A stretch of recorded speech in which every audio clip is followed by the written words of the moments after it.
Ladies and gentlemen, this is the Mixtape Show. It is time for the Artist of the Week interview. This week's Artist of the Week interview is brought to you by MJ's Hip Hop Connex. Shout out to my sis, MJ Savino, for doing her thing. You know what I'm saying? And this week she connected me to a really dope MC, man. We've been, we chopped it up online here and there. I've been following his process, his progress, and I know he got some new work out here.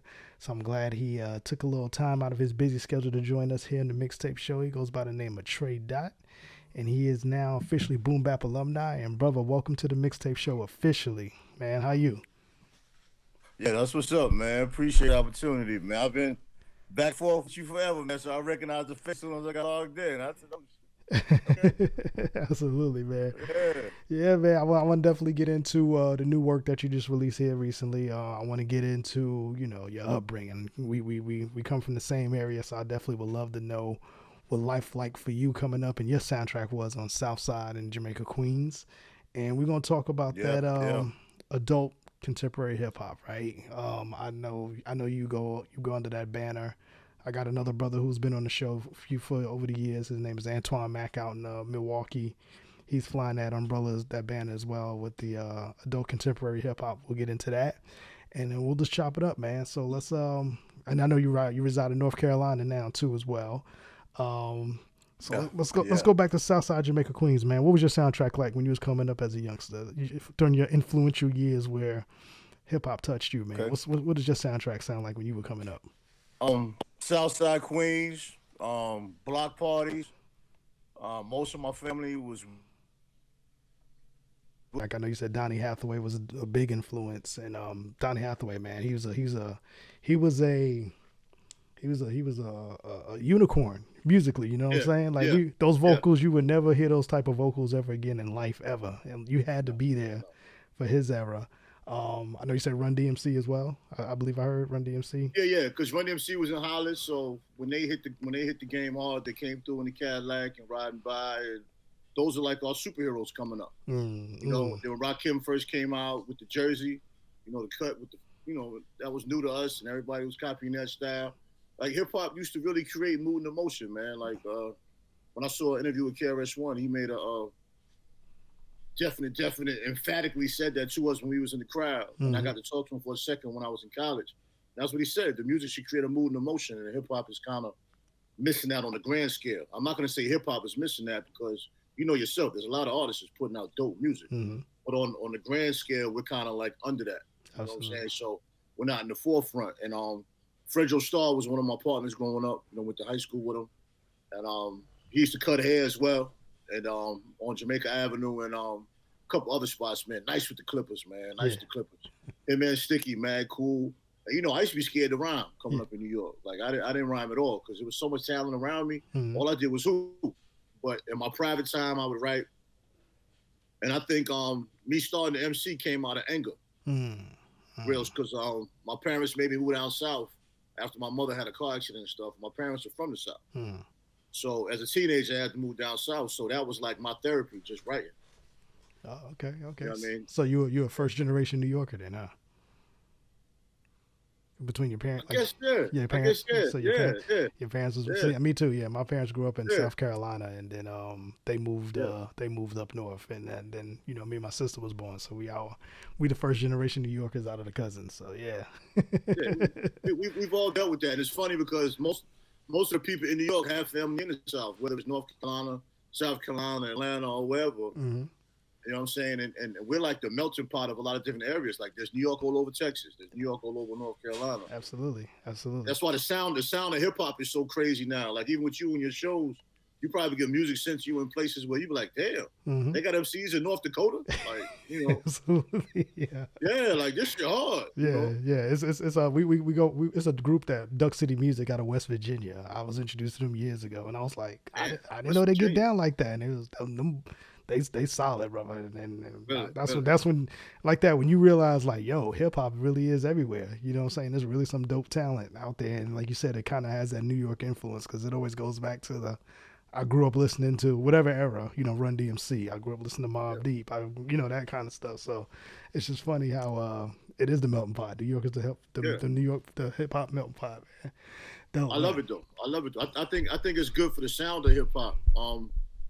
like the music isn't talked about a lot now. Now everybody talks about something contractual, or they're talking about streaming, or they're talking about how people don't support them. There's a lot of complaining going on, but there's not a lot of talking about music and the good music that's being done, or even how we can make it better. Yeah, absolutely. You know, I'm from New York. My producer is from North Carolina, but he has a West Coast vibe. You know what I'm saying? So hip hop has a crazy influence, and it's like we're not even embracing and enjoying that influence no more, man, because we're focused on the things that are wrong with the culture. Absolutely. And not holding ourselves accountable for the things that were introduced to become wrong. Absolutely, within the culture. Yeah, and I even say use those as fuel in the music. Like if you voice your frustrations, write about it. You know what I'm saying? Don't get online and write about it all the time. Put that in the music. You know what I'm saying? Yeah. To me, it sounds corny. Yeah. When you're an MC or a rapper or whatever you want to call yourself, and you're mad at the people because your career hasn't taken off like you wanted to. I mean, maybe it wasn't in the cards, man. Like I'm an older MC, and I've never loved doing music more than I do now.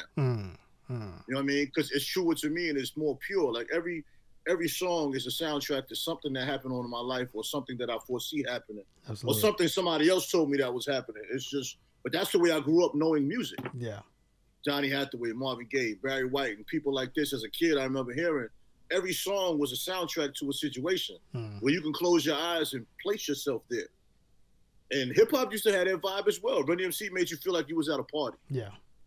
You know, Rakim took you somewhere you didn't know where you were going because he was the first person to sound like that. You know what I'm saying? And Big Daddy Kane, he was the first person to sound like that. Like you loved it, but you still had to embrace it and grasp it because you was introduced to something new. Yeah. Just like hip hop introduced me to reading, it introduced me into wanting to know more about my culture, it introduced me to wanting to know more about myself with KRS-One, Chuck D, things of that nature. Yeah. And now a lot of these young men and women are going to get older. They're not going to have any classics.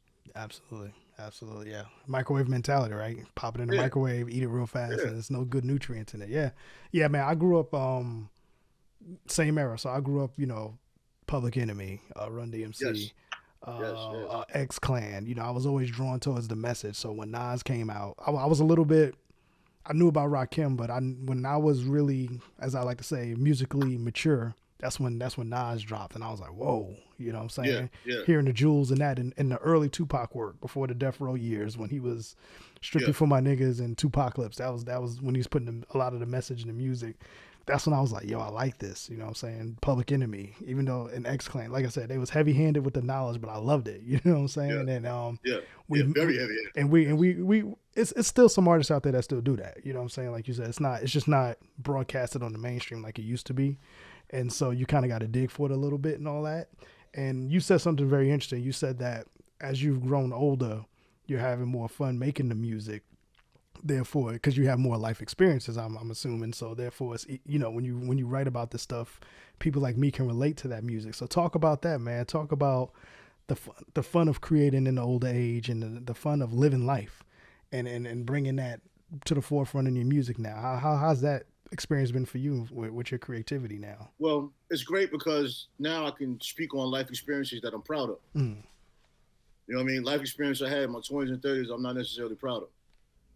And, if I'm giving you a verse or something, I can give you some of that street shit or whatever, but that's not what I actually love and enjoy. You know what I mean? I like to play music in the car and just vibe. Like I can almost listen to a lot of my songs and I feel something different every time I hear it because I'm actually giving you something genuine. I'm not just putting words together that rhyme. Yeah. I'm not a punchline rapper. I'm not going to give you no quick punchline.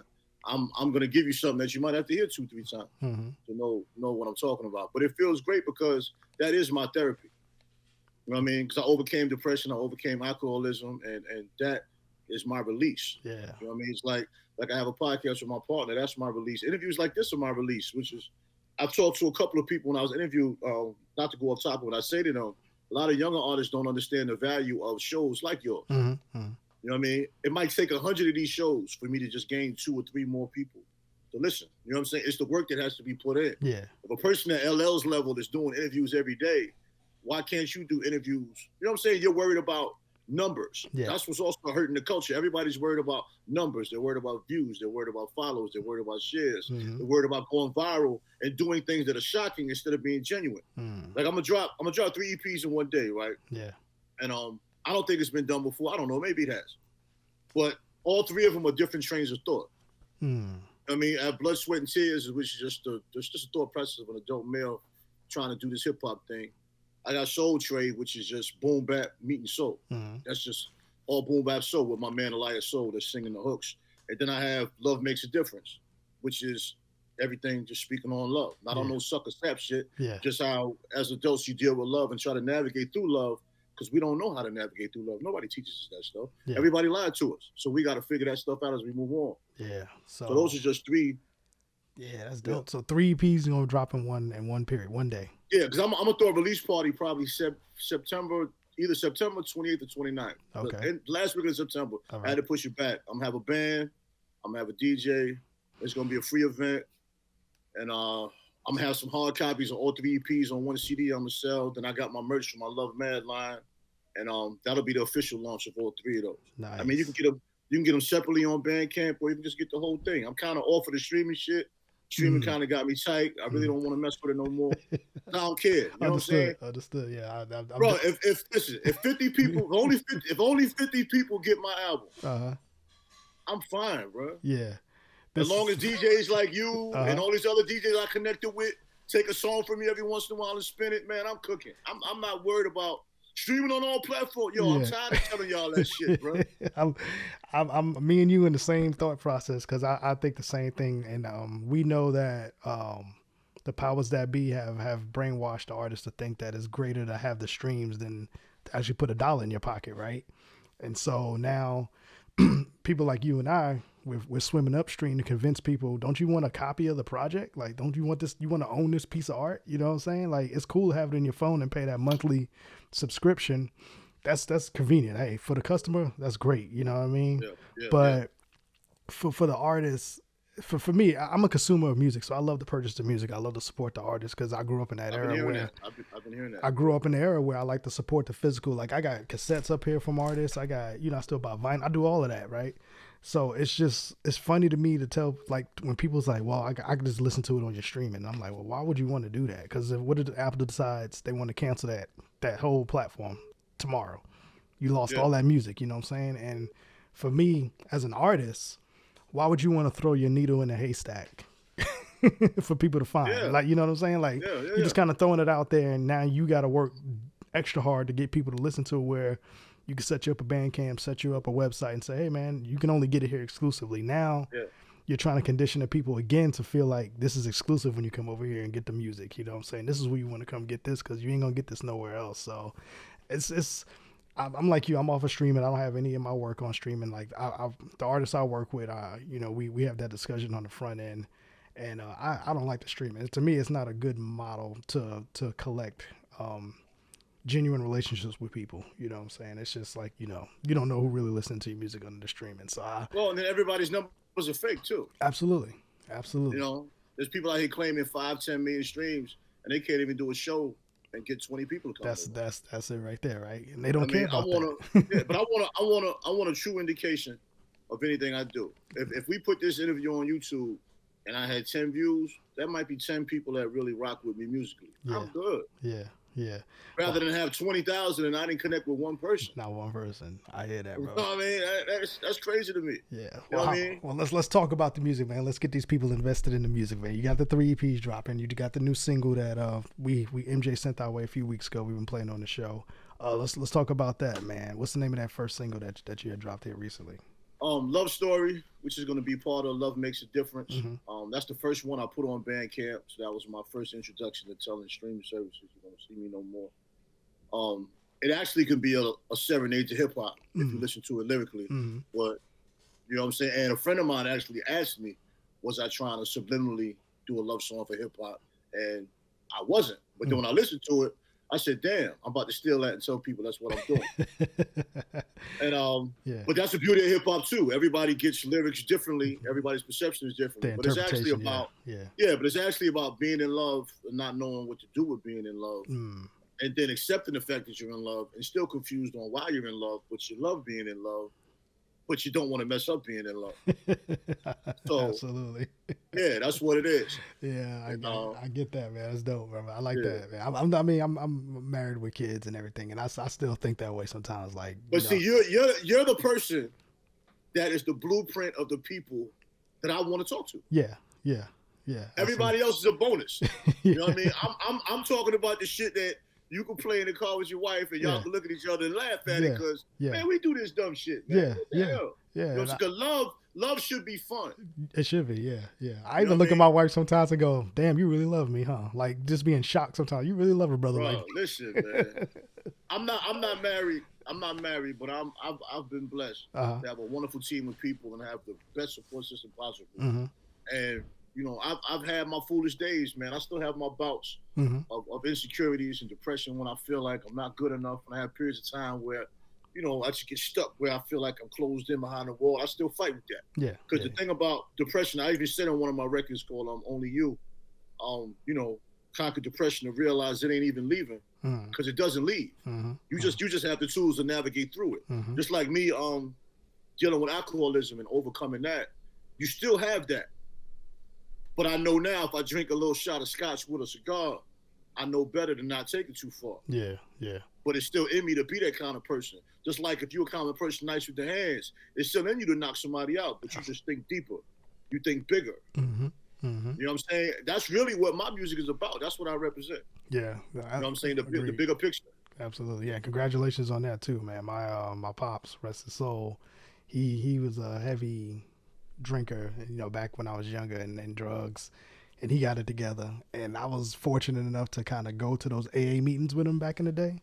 And that's probably the most vulnerable I've, because Pops was always a hard worker kind, strong, silent type, you know what I mean? He wasn't like a, you know, he showed affection and love and everything, but I've never seen him that vulnerable before. And I used to always tell him how proud I am of him, of going through that process of being honest with himself and you know, witnessing him tell his story and stuff like that on why he drank and stuff like that. And, you know, I always told him I loved him for that just because I get it, man. I have a family who, the family in general, we have issues. You know, it's in the DNA, it's in the blood, it's in the chemical makeup. So I know I have an addictive personality of some sort. So I try to stay, like you said, kind of balance it out and not go too heavy on things.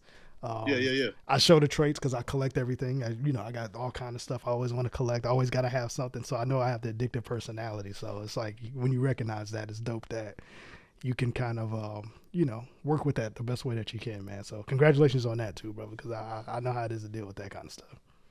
Well, it's just a matter of you choose life. You know, that's what you do. You choose life.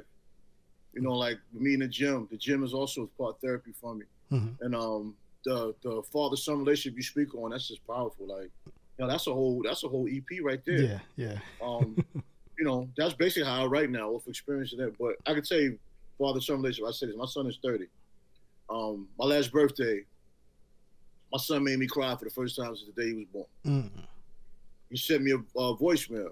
You know that, I don't know what you call audio message he sent me, right? And he was just thanking me for all the conversations we've had since he's been an adult and how influential I was through a transition he was going through, right? Man, I cried like a motherfucker, man, I cried up in this motherfucker, B. I swear I cried, man. I said, man, damn, I cried like a motherfucker, man. Because it's like, when you look at the generations, the conversations that fathers and sons have now, we could have never received. Like, my father's 89 years old, and now, almost every time he talks to me about something serious, he cries. Yeah. Because these are years of emotions he never showed. You know what I'm saying? Like, now every time I see my father, I hug him. I might kiss him on his forehead and make him laugh. You know what I'm saying? I didn't get none of that shit when I was a kid. Absolutely. None of that. Yeah. But can I be an idiot and focus on that bullshit?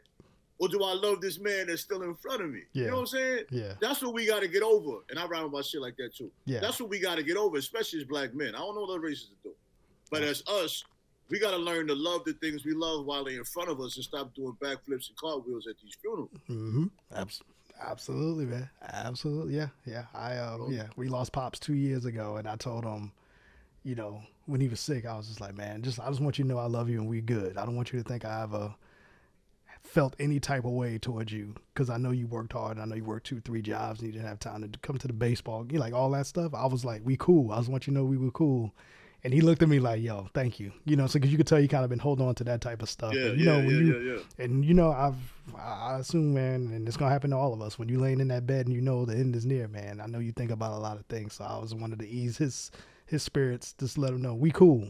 You know what I'm saying? No matter what you go through, we cool. So, and like you said, you can't be doing the backflips and putting on the Circus Soleil act when they in that casket, because you had all this time to express yourself. So that's dope, bro. That's definitely dope that you. But look at the last few topics we talked about and hip hop. Let's say right, the maturity level that should have assimilated within the culture of hip hop, being that there's so many older MCs. These are topics people act like don't happen. You know what I'm saying? You can't be 40 and 50 and you still got a ball in the air. Yeah. Maybe you are.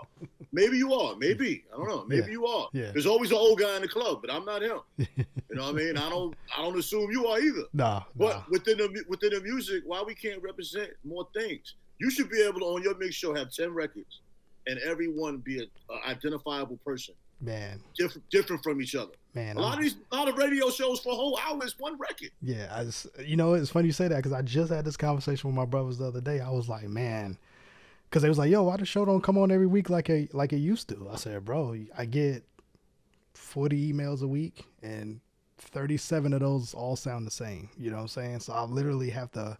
That's hard. It's getting tougher and tougher about a week to put 20 to 25 tracks together for a mix that, like you said, sounds different, that represents me as a person, because I don't want to just be playing anything. You know what I'm saying? So you might have to repeat some of the songs you like. I do. We have a lot of replay. We have a lot. That's not necessarily a bad thing. No. It's breaking the record. You're a DJ. You break the record. You know what I'm saying? I know as a DJ you want to put out something fresh and new, man. But it's like, as an artist, I know you also know what's old to us is new to everybody else. Yeah. No. We do a lot of we run it back a lot. We run it back a lot. We just bring them in different. You know what I'm saying? I gotta say this before I forget. I gotta say this. The way you do your direct consumer shit is inspirational. Like come over. Yeah, we had a conversation about that before. I'm new to that, but this is the real conversation, though. Yeah. I would say I ain't too proud to send a brother a message, be like, yo, I like what you're doing. Yeah. Because I listen, I'm not gonna leave this hip hop thing with nothing. Yeah. I'm leaving everything on the court. Absolutely. Yeah. Now that direct to consumer thing, all us got to work that shit out together, figure out the best way to do it. Hey, and as soon as you asked the question, what was I telling you? Go to ABC. This is what I did. This is what I did for this. This is what I did for that, and have at it, brother. I come from an era too, you know, where if I'm gonna stumble my toes a few times, when the next person come around, I don't want them to bump their head too. You know what I'm saying? So I'm gonna go ahead and cut that. I'm gonna cut that pathway off a little bit more for you, so you ain't got to run through it. So, you know, because I was having this conversation with another brother of mine, Rakeem, who I work with, and he's trying to get his commerce together for his music and stuff. And we had the conversation about the website and how to do this and merch and all that stuff. And I was just kind of giving them game on, yeah, you probably don't want to do that, because I went through this too, and I wound up having a closet full of T-shirts. You know what I'm saying? Like that type of stuff. So let's look at these other avenues too to do this. Yeah, and he was like, okay, yeah, that makes sense. Let's make sense. That makes sense. So I was like, let's save money first. You know what I'm saying? Before you spend too much, because trust me, I got a box.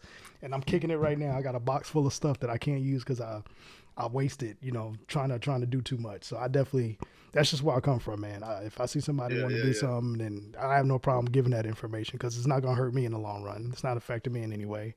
If anything, it's going to help them out. And I love to see people win. You know what I mean? So merch is kind of tough, because you can't really gauge how it's going to be accepted. You know, like I'm going a little bit harder with my merch this time. In the beginning, I was doing like old promos for DJs and whoever was rocking with me at the time. But now with my Love Mad brand, I'm going a little bit deeper. But I'm strategically doing my inventory. Absolutely, yeah. So every once in a while, you see a post where something's going to be sold out, and I don't care. Because I'm not holding a whole lot of inventory. I did like 10 of these hats at a time and 10 of the other color camo. Like my thing, I'm telling you, I don't do more than 10 of anything. Yeah. Of any size. Most of the time, I don't do more than 5. Yeah. Know what I mean? Now, if I have my merch table when I throw my party and people coming to me, man, why you ain't got more larges? Why you ain't got no medium? Yeah. Good. That's history, yeah. That's you like the history of me selling stuff tells me. This is you know what I'm saying? I'm only doing certain size because I know a lot of people that have hoodies in the closet. You know, hoodies cost more to produce. Absolutely. You know what I mean? I mean, luckily I have my own printer that's like my man. So, you know, pricing is kind of cool, but still, you don't want to have a bunch of shirts, a bunch Absolutely. of hats, So a bunch of Scullies. tell me about that Love Mad. What does that mean? What's the Okay, strategy behind that? to break it down, Love Mad is Love Makes a Difference. Okay. Not only is that a title of one of the 3 EPs, it's also my father's trial sermon in 1985. That's why it's Love Mad 1985. Okay. All right. Nice. So it basically comes from my father's trial sermon and the fact that love does make a difference. And that's what hit me, man. And I said, let me try this, man. Let me try Love Mad, see how it is. Yeah. You know, black people, we love storylines, man. So I got a brand with a storyline. Yeah. And I can go as deep as the questions go. You know, my father's trial sermon was actually in New York. We were still in New York. Mm-hmm. I mean, I was there. You know, he was always a deacon and everything. So he made some life changes at that time. So like a lot of people, I grew up in the church. You know, I mean, I'm not in it now, but that was my upbringing. Mm-hmm. My father and my uncle used to sing. They used to come to North Carolina and sing over the summer, 3-4 churches at a time, you know, and get paid to sing. I grew up around that, around the gospel music with the drums and the bass. Mm-hmm. You know, that was life coming up. That's what I knew. Yeah. You know what I'm saying? Yeah. So Love Makes a Difference kind of fit. Nice. Like, let me ride out with this and see how it goes. And it's a positive. Just when you hear the words, it's positive, right? So you kind of like, okay, you know, I like that. It's a nice feel to it. The gear's dope. You know what I mean? So that's definitely dope, man. That's the hard thing. That's the hard thing, man. Just and it's such a saturated market, like anything, man. Mm-hmm. You know, and people surprise you with support sometimes. They do. You know what I mean? They like do. when I view the insights, especially on Instagram, you know, when they have the graphic that shows you followers and non-followers, Mm-hmm. a lot of my shit comes from non-followers. Absolutely, yeah. Which is kind of bugged out. Which is why I don't I don't focus on anybody I know when it comes to anything I do anymore. Yeah, but I was glad to see that, though. Yeah, but it's kind of bugged out because the algorithms will have you to where people that know you're not going to see you. Mm-hmm. Mm-hmm. So you might as well be yourself and let other people accept you and move from there. Absolutely. People who don't know they're gonna feel you way more than people who do, because that jealousy thing may seep in, or just that, you know, some people just don't want to see you win. People that you know just don't want to see you win, or they don't want you to do better than them. So it's kind of like, But then too, you gotta look at it. We're at an advanced age where a lot of people our age, they have what's the word? They have no drive to be creative. Mm-hmm. True that. You know, and when you're in a creative space and actually doing well in a creative space, not even thinking about the financial, just doing well in a creative space to mean that you're still being creative. Mm-hmm. As long as you can still pleasantly be creative, unapologetically intentional, mm-hmm. you're doing well. Word. You know what I mean? That's part of being an artist, is being a creator. Creators create. A lot of people have never tried to be creative at all in their life. And you know, they almost despise you for it. Absolutely. The person that don't know you personally, they just appreciate what you bring. Absolutely. But as an artist, it shouldn't even matter to you. It should, yeah.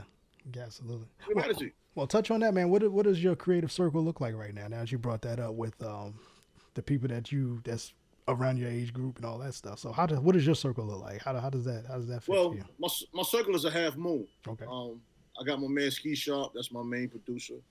You know, Elias Soul, as I did the Soul Trade project with. I don't see him as much, but we're connected in the music. I have my brother TS that does a lot of my digital stuff, did my website, and you know, he does code and all that. So he's like my advisor with a lot of internet things of that nature. And really, it's just us three, man. Okay, you know what I mean. Sometimes that's all you need, man. And I mean, we tried. I did a song. I had one of my partners on the song. You know, next thing I know, he gave the rights to the record to some other dude that took it up to Orchid and all this other kind of shit. Yeah. I don't mind talking about it because it happened. And yeah. I don't understand how you do something like that and don't hold yourself accountable, at least act like you did it. Like, I know you did it because he wouldn't have got the record from nobody else but you. I didn't give it to him. You know what I'm saying? And YouTube sent me like a cease and desist on my own video. Yeah. Wow. Yeah. You know what I mean? Well, I don't really mess with people like that. And you know, that's why and that's another reason I personally stay away from the streams as well, because I feel like you get pigeonholed as far as how you can promote your music because you know, if you got a video, like you said, you got a video, but your music is up on streams, you post a video, you're going to get hit with a copyright strike, even though it's yours. But then you got to go through the process of showing them the paperwork that's yours and all that kind of stuff. Whereas if it's not on the streams, I can play whatever I want, you know what I'm saying, and promote it any way I want, because they're not going to give me a copyright strike because I own the rights to it. So I should be able to do it how I want to do it. You know what I mean? So most definitely.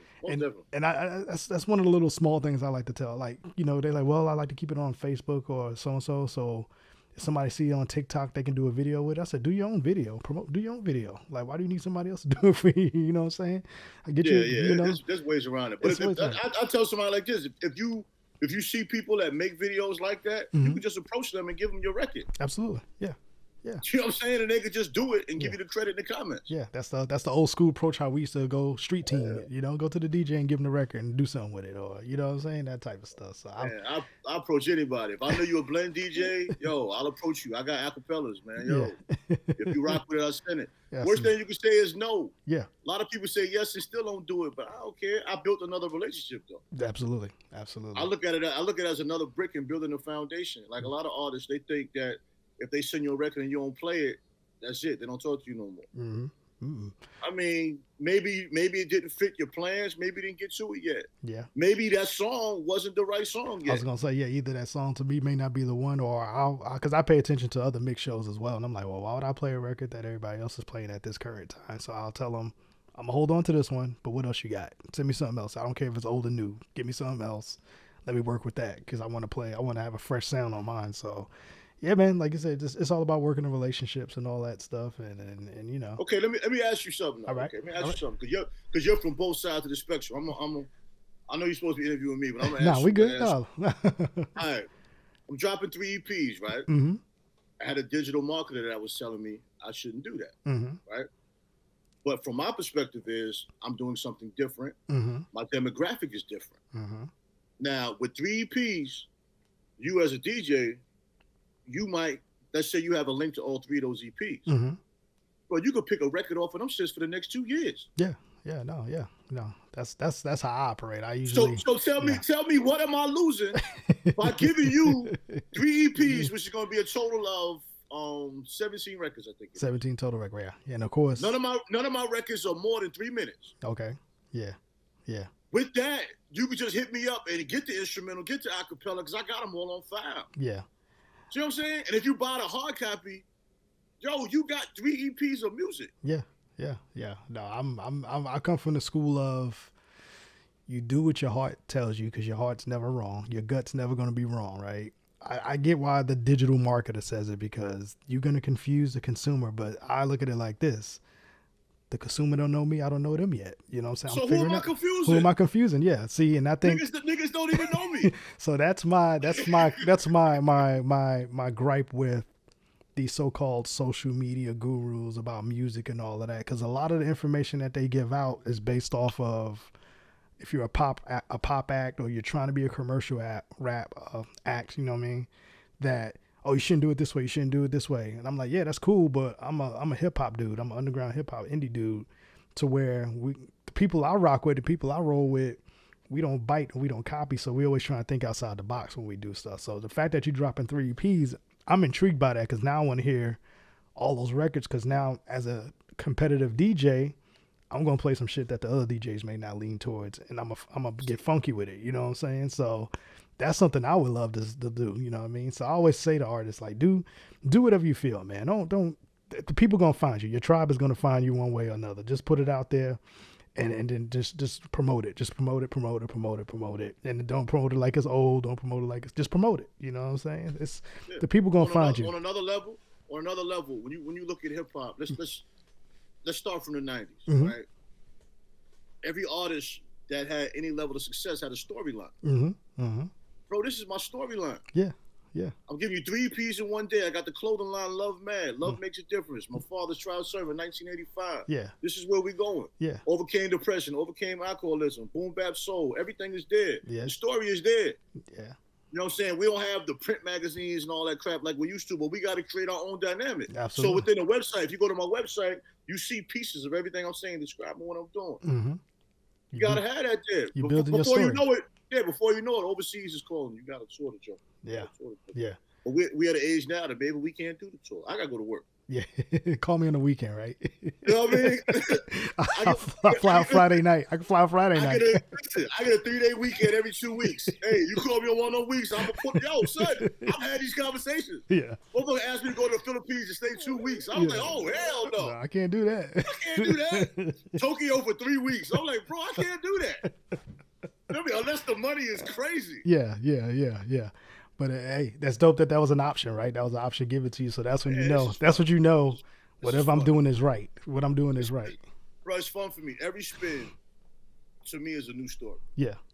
You know what I mean? If you spin my shit, I'm gonna repost it. Yeah. I don't care if 2 or 3 people see it. Like, yo, this dude played me. This dude played me. This dude played me. Yeah. I'm building relationships with this thing here, man. Yeah. Nah, bro. Keep doing what you do, man. Because I got my team together now on some projects we working on, and they keep hitting me with some questions. I'm like, don't worry about that. Let's just do what we gonna do, and trust me. Just trust me on this one. It's gonna pop. You know what I'm saying? I don't mean pop like we gonna be Billboard, but the people gonna feel what we doing. You know what I'm saying? Because they're gonna understand it. Just let's go with our guts on this one. I think we overthink hip hop too much. I think, yeah. You know what? Honestly, I think I come from a place where I've always been a weird outsider to a lot. I'm a hip hop head, right? But I'm not the overthinking artist type or producer type, right? If I like some shit, I'll just like it. I'm stuck on that. So I get stuck on, once I'm feeling something, I'm on it. Dope. So I don't ever second guess something.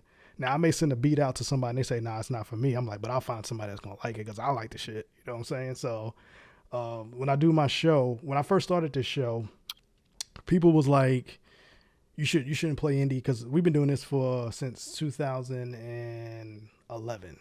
I've been on there since 2011. Yeah. So okay. When I first started, I was focused on the indie, and people was like, nah, you should do, if you're going to do underground hip hop, do like the commercial acts. I was like, nah, some dope indie dudes out there that's doing it, right?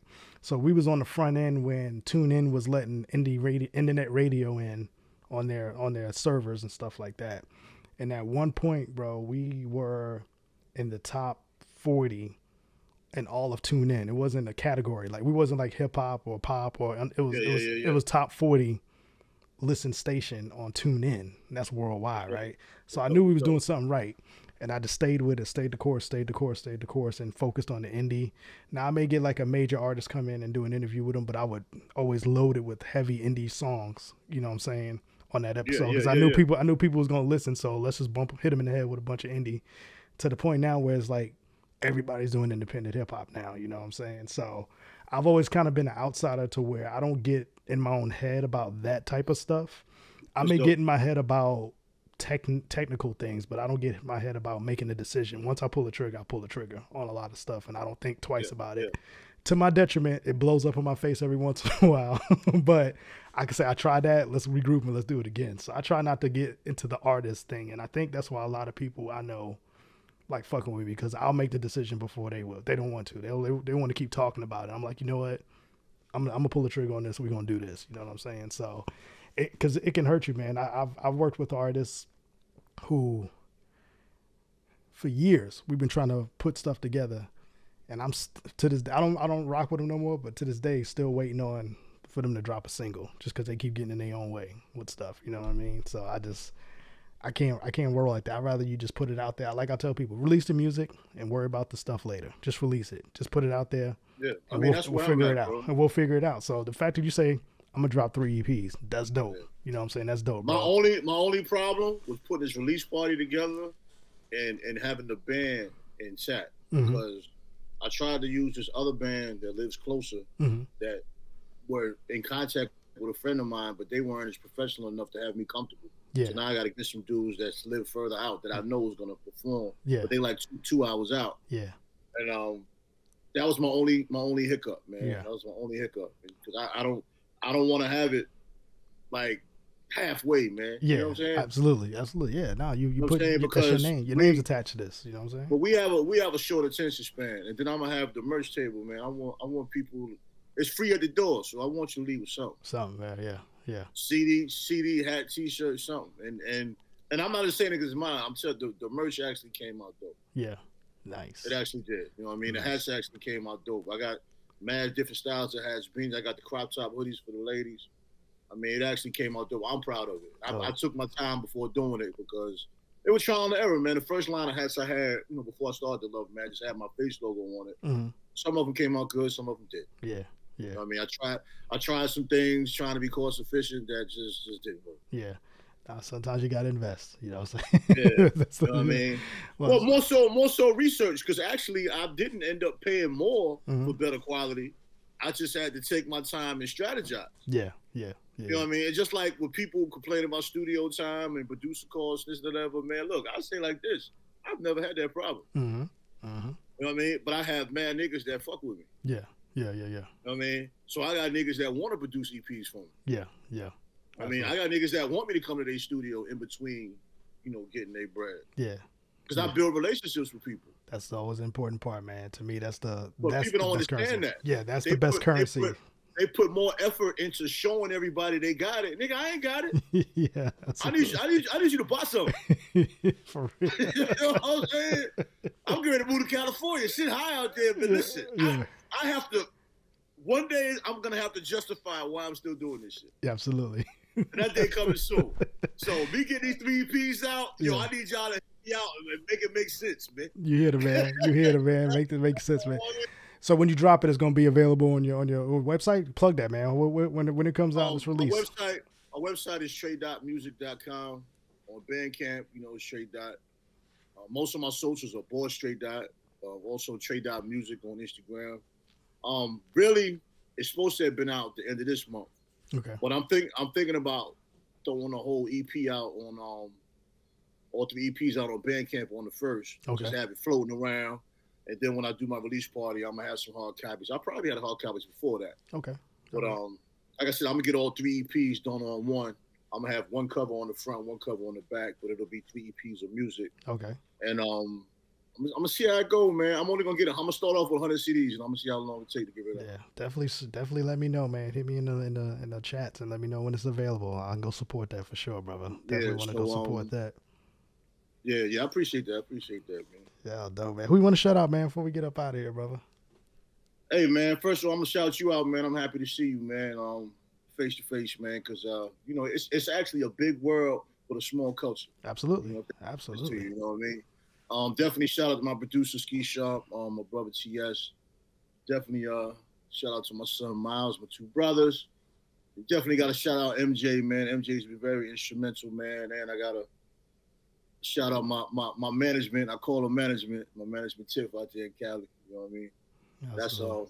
That's the CEO of everything right there. Everything. You know I get it. I got 3 of them in the house now that I work for. I work for them. Hey, man. She say I'm doing too much. Hey, man, Tre gotta go. Man.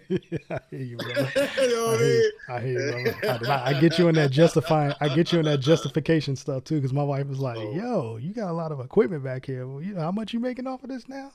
Easy. Leave my babies alone. Leave my babies alone."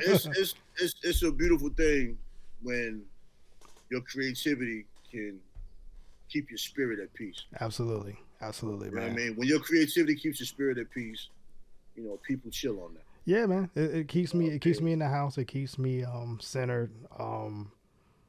This is where I go to get away from everything else, and this is my happy place. You know what I mean? And I'm always in a great mood when I'm having doing a companion. Having a companion that understands that is powerful. Absolutely, yeah. Because everybody looks at this music, this hip hop, as, you know, money. Yeah. You know what I'm saying? Yeah, we want to get paid for what we do, but you know, as long as I break even, man, I'll hold my head high, man. And absolutely. I could be on shows like yours, and I'm meeting all these different people that hear me and say it's dope, man. My thing is like this: you can call me a lot of things, but you can't tell me my shit ain't dope. Absolutely. You know what I mean? Not a joint. If you don't want to play it, I can't make you play it. Yeah. You know what I'm saying? If you don't want to interview me on your show, I can't tell you what to do with your platform. Yeah. You know what I'm saying? Yeah. But I come from an era of hip hop to where if you was dope, people played it, people wrote about it. Now you can't even get a review for an album without paying somebody to review your shit. Yeah. That's a tough one too. I'm still navigating through that because I'll send music and they're like, "Hey, we'll jump the line." Don't worry about it. Just delete the email. Don't worry about it. No, I feel. Listen, though, I know you say we've about done, man. I can probably talk to you all day. I like how you vibe, but listen, what I'm saying. My problem with that, I'm with you. I don't want to pay for shit. Yeah. But the labels pulled the plug on all of these networks, so now they want to capitalize off of the poor people. This is my problem. When people love to say, you got to invest in yourself. Yeah. Well, I did invest in myself. If I got a new MacBook, I got a mic to do my interviews. I got to get merch. You know what I mean? I got to make sure the music is mastered. I mean, digitally, it gets a little cheaper, but still, if you want to get hard copies, you got to get that. Yeah. And then now I got to pay for advertisement on your magazine. Yeah. You're one magazine. Yeah. There's thousands of magazines. So I got to pay for a song review in Yeah. every magazine that reviews my song. Son, that is outrageous. Yeah, and it got to me. It has to make sense, and it has to make sense. CENTS, right? So I don't mind paying for the promotion. I don't mind paying for the advertising. But if you got just as many followers as I do, I'm not paying you a red dime to listen to my song to give some fake critique about it. You know what I'm saying? I don't trust your opinion because I seen your opinion on other rap niggas that you did. And I'm like, nah, you ain't the one. You know what I'm saying? I got lazy with that shit, man. I holler at MJ, man. What package you got? I'd rather just pay MJ, let her do it, bro. It's a service, right? It's a great service. So yeah, she's running the campaign for us coming up soon. So yeah, I come from a place, brother. If I love the music, man, I'm gonna rock with it. I don't. It's really tough for me to look somebody in AI and charge them money to play their art. That, like, to me, that's just stupid. I've never heard anything like that in my life. That's like somebody charge a Picasso to take a look at his music. Hey, let's look at your painting now. You gotta pay us to look at your. You know what I'm saying? It doesn't make sense to me. So I don't. Artists get desperate though. They just want to hear their stuff played. They do. They just. You know what I'm saying? They just gotta do their research. You better just find you a PR person, man. And let the DJs decide. Absolutely. Just let the DJs decide, you know what man. Just let the the DJs decide. Brother, man, like you said, we could do this all day, man. And hopefully I need to make my way out there, man. North Carolina's a hotbed for the show. We got a lot of people who rock with us out there. My brother, shout out to my brother. I'm in Durham, man. If you ever nearby, holler at me, man. I'm the kind of dude. I pull up because I don't be outside. So pulling up. Yeah. All I do is go to work, go to the gym. Unless I'm in Cali, bro. Sound like in the studio. Sound like me, man. Yeah. Shout out to my brother Watkins, the general out there in North Carolina, DJ Stamps out there. That's my guy. Watkins? Yeah, Watkins is my brother. Watkins is like Sam's my guy. I did Sam's show. I did Sam's radio show. Yeah, shout out. North Carolina's a hotbed, man. Y'all got some talent out there, and I need to come out there and touch the soil, you know what I'm saying? Even though I got family. No, I do have a cousin. She lives in North. I forgot where at, but I think she's on that border of North and South. So I need to come out there. This way we gotta create something. You come out here though. Absolutely. I just like to come out out. You know what I'm saying? So as long as I got a microphone and a camera, I got a reason to come out there. You know what I'm saying? You be around long enough. You know what I mean? You just feel like doing something. Absolutely, man. But Trey, man, we definitely got you on the show. We're gonna play the records. Let me know when the projects drop on your Bandcamp. We'll take care of that. When the merch is available, let me know. I want to support that too, man. That's where we come from. And How about after the project comes out, released, and we get some feedback, we come back on and we listen to some of those joints off the project and then talk about those joints. That's dope. Let's do that. Let's do that, man. We'll get with MJ and we'll get that rescheduled for you to come on and listen to some of those joints off those projects. Man. I like that. All right, man. Yeah. I appreciate you, brother Tre Dot, joining us on the mixtape show, man. We're going to play that new joint off his project here after this interview. And, brother, welcome to the Boom Bap alumni family, man. You family now. This is home for you, all right? I love it. Appreciate it. All right, man.